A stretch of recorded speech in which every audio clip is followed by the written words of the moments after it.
राधे राधे, जय श्री कृष्णा। मैं सीमा सिंह आप सभी धर्म प्रेमियों को सादर प्रणाम करती हूँ।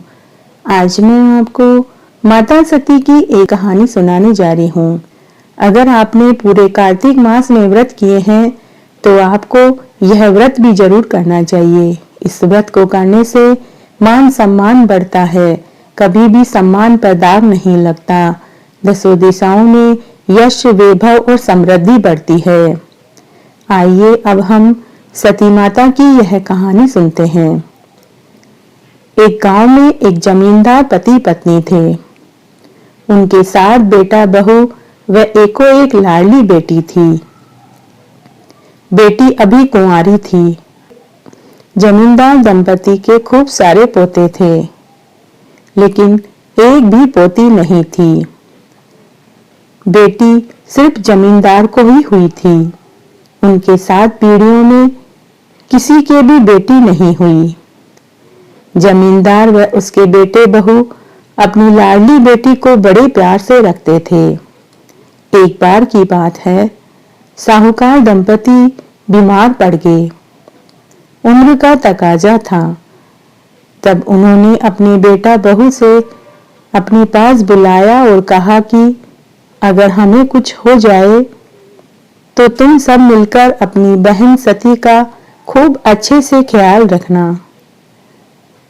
और जब वह विवाह लायक हो जाए तो अच्छा घर वर देखकर विवाह कर देना।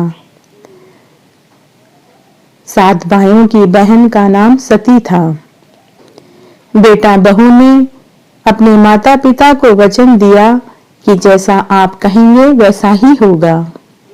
समय बीता। तब कुछ दिनों के बाद जमींदार दंपति का आगे पीछे देवलोक गमन हो गया। 7 बेटा बहुओं ने अपने माता पिता का विधि पूर्वक अंतिम क्रिया करी। अब वे अपनी बहन सती का खूब ध्यान रखने लगे। घर में भोजन बनते ही सभी भाभियां सबसे पहले सती को खाना जिमाती। बाजार से कोई भी खाने पीने की, पहनने की कोई भी चीज आती तो वो सबसे पहले सती को देते, उसके बाद ही वे अपने बच्चों को देते थे। उस समय सती 14 वर्ष की थी। तभी से वह पूजा पाठ और व्रत उपवास भी करने लगी। रोज सुबह जल्दी उठती, नहाती धोती, ठाकुर जी की पूजा करती, सूर्य भगवान को अर्घ्य देती, तुलसी जी में जल सींचती और तुलसी जी में रोज सुबह शाम अर्घ्य देती थी। सभी भाई अपनी बहन का खूब ध्यान रखते थे। समय बीता। जब सती विवाह लायक हुई तो भाई और भाभियों ने सती के लिए अच्छा घर वर तलाश करना शुरू कर दिया। एक दिन जब सती को पता लगा कि उसके भाई और भाभी उसके लिए विवाह के लिए लड़का ढूंढ रहे हैं, तब सती अपने भाइयों और भाभियों से बोली कि मैं विवाह नहीं करूंगी, मैं आजीवन कुंवारी रहूंगी। मैंने कुंवारी रहने का प्रण लिया है। भाभियों और भाइयों ने सती को बहुत समझाया, लेकिन सती नहीं मानी। भाइयों ने अपने माता पिता का हवाला दिया कि बहन, हमने माँ बाबूजी को मरने से पहले वचन दिया था कि हम उनके बाद तुम्हारा विवाह अच्छे घर में करवा देंगे। बहन, हम माँ बाबूजी को क्या जवाब देंगे? लेकिन सती नहीं मानी, जिद पर अड़ गई। तब भाइयों व भाभियों को हार माननी पड़ी। सबने इस बात को आईगई कर दिया। समय बीतने लगा। तब एक दिन जब कार्तिक का महीना आया तो सती ने अपनी सभी भाभियों के साथ कार्तिक मास का स्नान और व्रत किया। पूरे नियम, धर्म और श्रद्धा के साथ सती अपनी भाभियों के साथ व्रत करने लगी। सुबह 4 बजे उठती, स्नान करती, पूजा पाठ करती, पीपल पथवारी सींचती, तुलसी जी में अर्घ्य देती, सूर्य भगवान को अर्घ्य देती थी। उनको कहानी सुनाने के लिए उसी नगर की पुरोहितानी आती थी। रोज उनको कहानी सुनाती थी।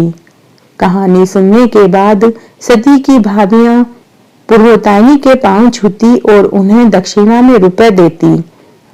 पूरे 1 महीने व्रत करने के बाद जब पूर्णिमा का दिन आया तब पुरोहितानी उन्हें कहानी सुनाने आई। तब सती की भाभियों ने पुरोहितानी को 5 कपड़े, मिठाई, दक्षिणा के रुपए दिए और भोजन कराया। तब पुरोहितानी सती की भाभियों से बोली कि अरे बहुओं, तुमने पूरे कार्तिक का व्रत किया है, इसलिए प्रतिपदा का व्रत भी तुम्हें करना चाहिए।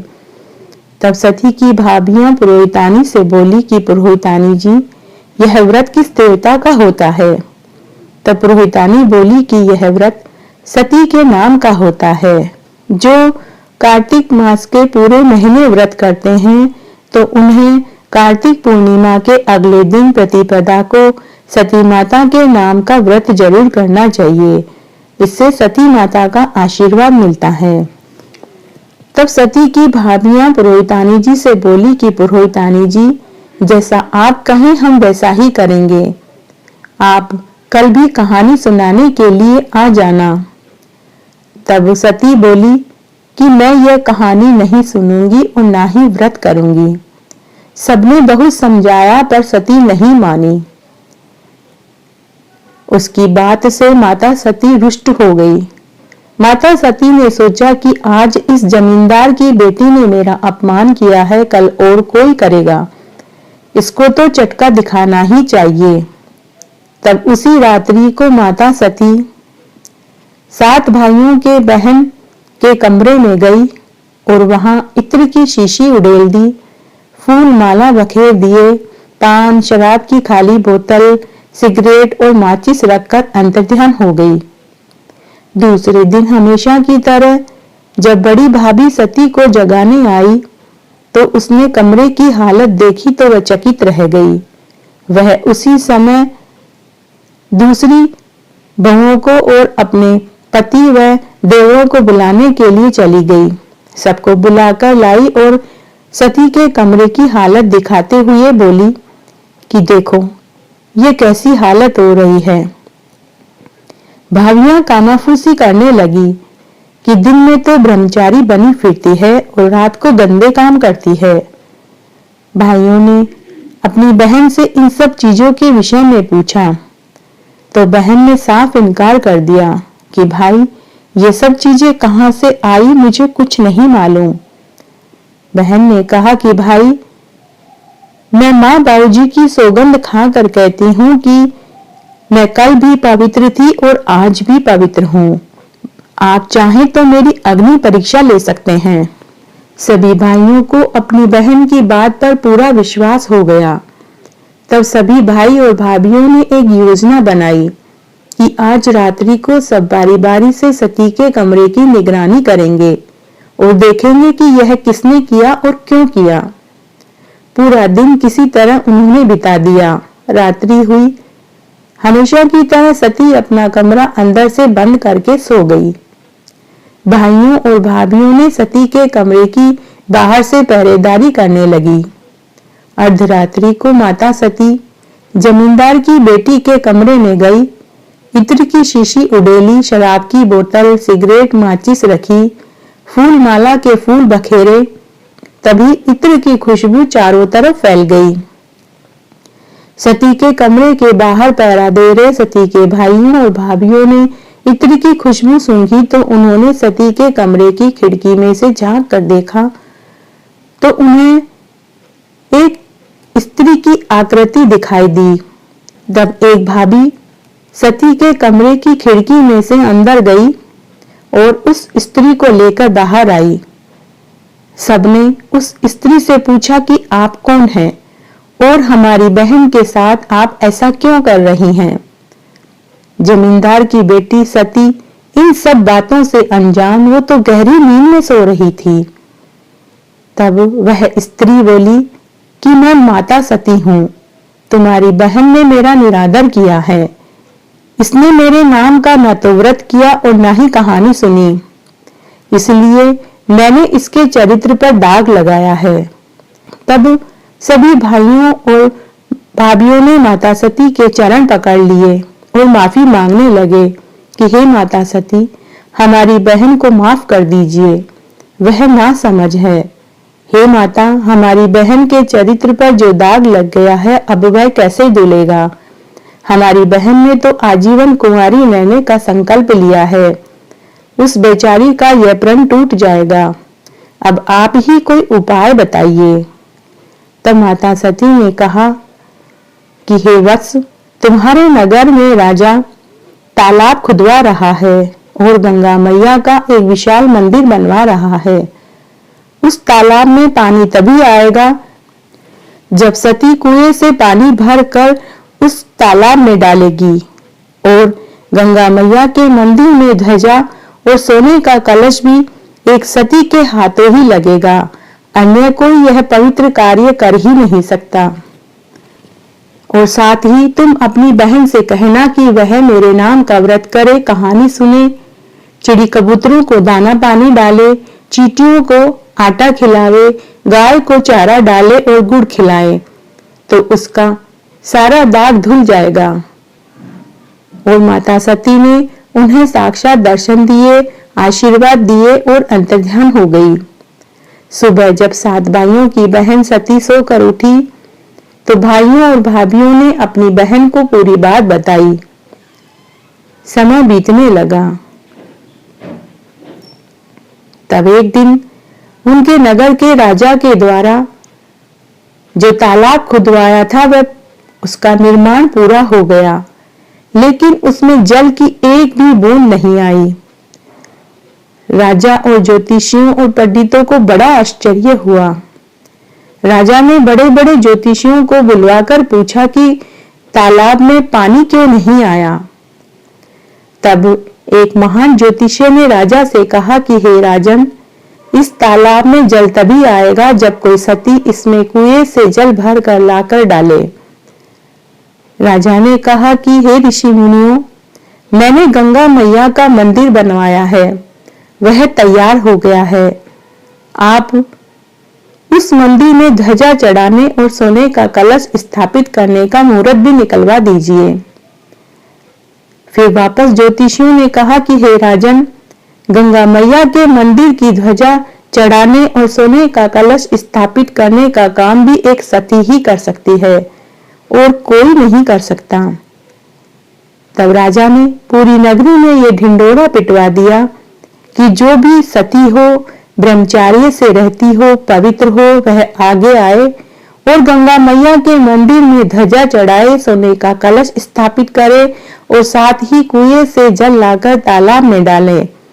जो भी यह कार्य पूर्णतया से संपन्न करवा देगा उसे मुंह मांगा इनाम दिया जाएगा। उस नगर में कोई ऐसी महिला नहीं थी जो पवित्र हो, ब्रह्मचार्य से रहती हो। तब जमींदार के सातों बेटा बहू अपनी बहन सती को लेकर महल में गए और बोले कि हे महाराज, हमारी बहन पवित्र है, ब्रह्मचार्य का पालन करती है। यह काम बिना किसी इनाम के हमारी बहन करने को तैयार है। तब यह सुनते ही वहां मौजूद ज्योतिषी व पंडित जी बोले, अगर तुम्हारी बहन कलश पर कच्चा सूत लपेटकर कुएं में से जल निकाले और कच्चा सूत से लपेटकर ही जल कलश में भरकर तालाब तक लाए, उस समय न तो सूत टूटना चाहिए और न ही जल की एक बूंद भी जमीन पर गिरनी चाहिए, तभी यह कार्य संपन्न होगा। तब जमींदार के सातों बेटों ने हामी भर दी कि हमारी बहन यह कार्य करके दिखाएगी।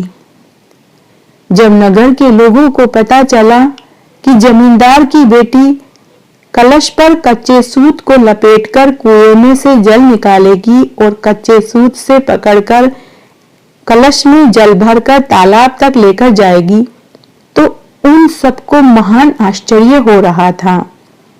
पूरा नगर यह देखने के लिए उमड़ पड़ा।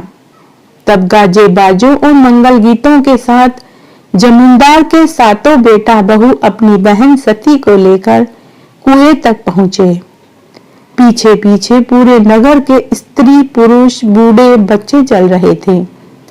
कुएं पर पहुंचकर कलश का मुंह कच्चे सूत से बांधा, कच्चे सूत को कलश से लपेटकर कुएं में जल भरने के लिए छोड़ा। उस समय सती के सतीत्व की ताकत, सतीत्व की शक्ति कच्चे सूत में चली गई। न तो सूत टूटा, न ही जल की बूंद जमीन पर गिरी। पूरा नगर यह देखकर सती की जय जयकार करने लगा। जय हो सती माता की, जय हो सती माता की, जय जयकार करने लगे। सभी मंगल गीत गाते हुए वापस तालाब तक आए।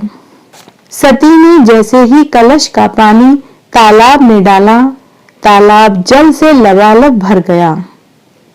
अब तो मानो पूरा नगर जय जयकार करने लगा।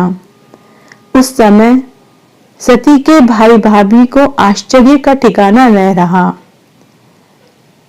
उसके बाद गंगा मैया के मंदिर की ध्वजा व सोने के कलश पर जैसे ही सती ने हाथ लगाया, ध्वजा व कलश खुद ब खुद मंदिर के शिखर पर स्थापित हो गया। अब की बार तो नगर के लोगों के साथ राजा रानी, पंडित, ज्योतिष सभी गंगा मैया की जय, सती माता की जय बोलने लगे।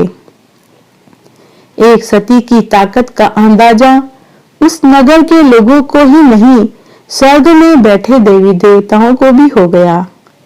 स्वर्ग से सभी देवी देवता जमींदार की बेटी सती के ऊपर फूलों की बारिश करने लगे। एक सती के ताकत का यही चमत्कार है। अगर आपने पूरे कार्तिक मास का व्रत किया है तो कार्तिक पूर्णिमा के अगले दिन प्रतिपदा को व्रत जरूर करना चाहिए और सती माता की इस कहानी को जरूर सुनना चाहिए। मेरे साथ बने रहने के लिए आपका धन्यवाद। आगे की कथा कहानी के लिए भी आप इसी तरह मेरे साथ बने रहें। धन्यवाद।